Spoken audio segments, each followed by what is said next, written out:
New Zealand کی مساجد پر حملے نے دنیا کے دیگر ملکوں میں آباد مسلمانوں کو بھی اپنے تحفظ کے بارے میں سوچنے پہ مجبور کر دیا ہے۔ امریکی شہر نیو یارک، جہاں مسلمان بڑی تعداد میں آباد ہیں، مسلم کمیونٹی کے ذہن میں بہت سے سوال ہیں، دلوں میں ڈر بھی ہے۔ اس شہر میں رضاکاروں پر مبنی ایک group Muslim community petrol and services کا کہنا ہے کہ ان کا کام اب پہلے سے بڑھ گیا ہے۔ مزید جانتے ہیں اس رپورٹ میں۔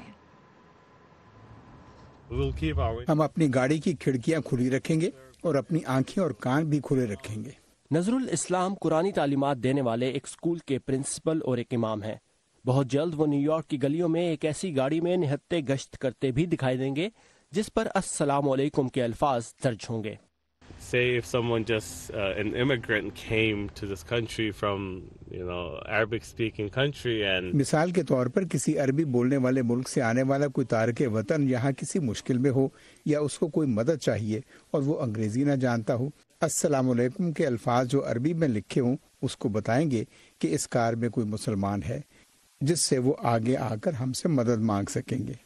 نیوزی لینڈ میں گزشتہ ہفتے ہونے والا مہلک حملہ دنیا بھر میں مسلمانوں اور تارکین وطن کے خلاف نفرت کی لہر کا تازہ ترین واقعہ ہے۔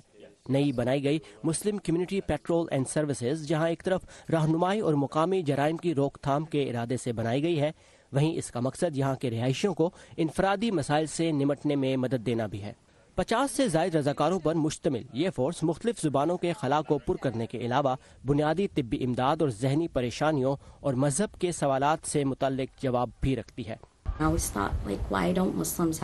میں ہمیشہ سے یہ سوچتی تھی کہ مسلمانوں کے پاس ایسی کوئی سروس کیوں نہیں ہے جو کہ تہذیبوں کے درمیان پل کا کردار ادا کرے۔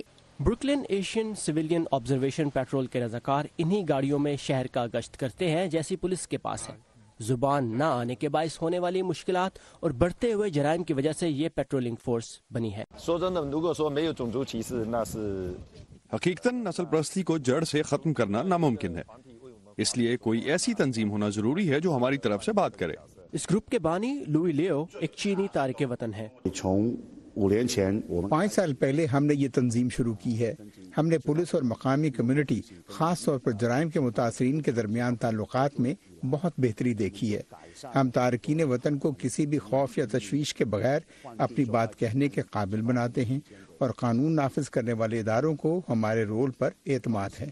بروکلن کے علاقے میں پلنے بڑھنے والی مہوش فاطمہ کو امید ہے کہ ان کی کمیونٹی ان رضاکاروں کو بڑے بھائیوں اور بہنوں کی طرح سمجھیں گے۔ ہر کمیونٹی میں اپنے ہی لوگوں پر مشتمل کمیونٹی پیٹرول کی سخت ضرورت موجود ہے۔ مسلم کمیونٹی پیٹرول کا کہنا ہے کہ وہ اپنے آپریشنز کو پورے نیو یارک میں بڑھانے کا ارادہ رکھتے ہیں۔ رمون ٹیلر کے ساتھ ثاقب الاسلام، وائس آف امریکہ،